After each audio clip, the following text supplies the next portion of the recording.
Thousands of new Australians will be granted citizenship before the federal election, prompting local mayors in marginal seats to claim the Blitz is an attempt to influence the vote.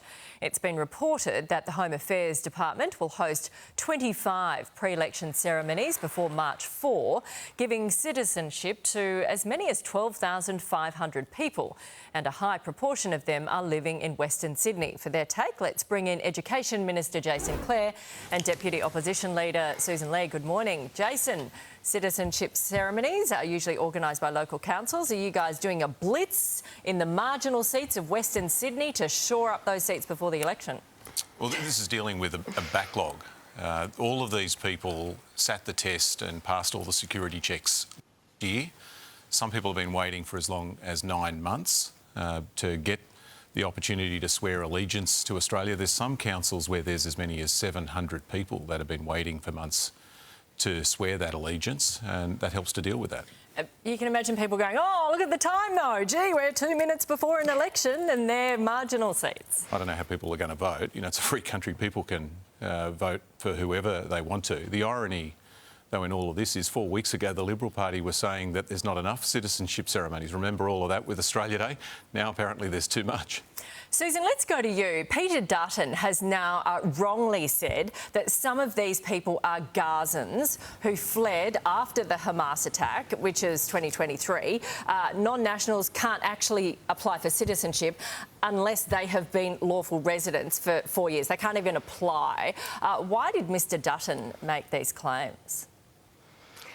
Well, that's not what Peter said. He spoke very strongly on anti-Semitism, as he always does. But what the 9 papers have done, Nat, is actually conflate 2 issues that are separate. One is the government cutting corners on visas for people coming in from Gaza.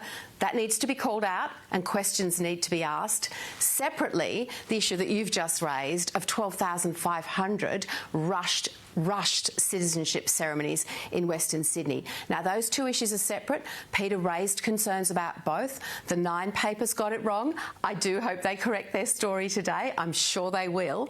But your main point about those citizenship ceremonies, I mean, what are your viewers going to think? 12,500 ceremonies? Some of these certificates are being handed out personally by Tony Burke, the minister, in his own seat. I really hope he's not using public funds to benefit himself politically over this. OK, so you're saying that Peter Dutton is not accusing the government of giving quickie citizenship to those Gazans. That's an incorrect report this morning? It's an incorrect report. As I said, the 9 papers need to correct it. But 2 separate concerns were raised by Peter. One is the rushed way, cutting corners to issue visas for people coming from Gaza. And the other is this really incredible number of citizenship ceremonies.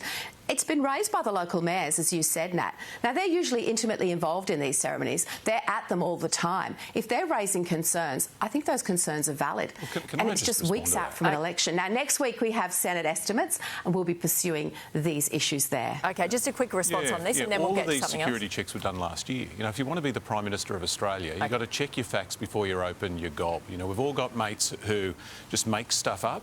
The difference is they don't want to be the Prime Minister of Australia. And Peter Dutton is getting a bit of a reputation now of just making stuff up. OK, let's move on to this one. A trio of offshore Chinese warships has now sailed as far south as Sydney.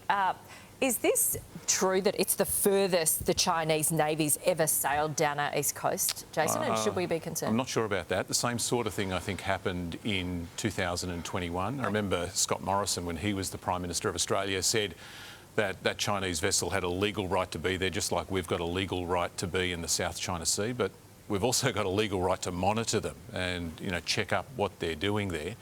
The key thing, and I said this on the show last week, is that all of this has got to be done in a safe and professional way, not in the way that the Chinese pilot acted last week. So are there any concerns here? Well, we want to make sure that we're keeping an eye on what the Chinese vessel's doing. They're in waters that they're allowed to be in, just like in the South China Sea we're allowed to be there, but we'll keep an eye on them. OK, Sussan? Well, last week Jason accused me of being political for raising concerns about similar aggression in the South China Sea with our aircraft. So I do hope that Richard Marles and Anthony Albanese are taking this seriously, as Jason has just said, and answering the many questions that Australians will have over this. OK. Thank you both. We'll see you next week. Here's David.